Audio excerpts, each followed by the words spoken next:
नमस्कार, जय मिथिला जय मैथिली। सब लोगन के होली के बहुत बहुत शुभकामना बधाई। बता दिया एखन खास करके सोशल मीडिया पर एक बयान बहुत ज़्यादा ट्रेंडिंग में चल रहा है और ओहिपर सब अपन अपन पक्ष विपक्ष के नेता सब जे छथिन से कटाक्ष कर रहा छथिन। तो अहाँ सबके बता दिया जे यदि कोनो प्रशासन के द्वारा या कोनो नेता प्रतिपक्ष के द्वारा अगर एहि तरह के बयान आवे छे तो अगर देखल जाए तो एक तरह से सही से हो छे और एक तरह से गलत से हो छे। हमर भारत धर्मनिरपेक्ष राष्ट्र है, अगर तय में हम बात करी तो ये कहना अनुचित है।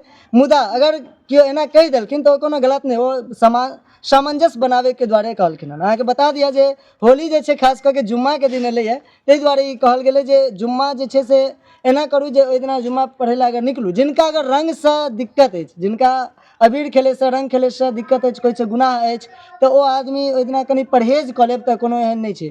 और अब देखियो हम सब मान लिया समझदार छी, हम अहाँके रंग नहीं देब, लेकिन हमरा घर के छोट छोट बच्चा जो रहथिन से तो नहीं बुझता जे अहाँ फन्ना छी कि चिन्ना छी, वो तो अहाँके रंग दए देता।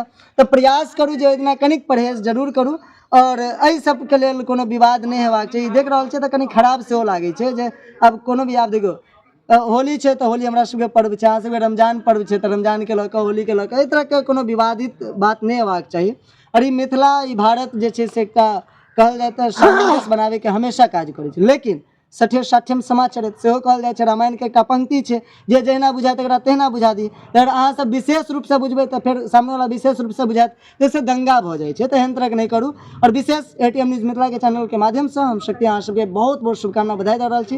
होली खूब ढंग से मनाओ, नीक से मनाओ और होली के रंग एना चढ़े जे साल भर चढ़ल रहे, ताहि के लेल बहुत बहुत बधाई। धन्यवाद।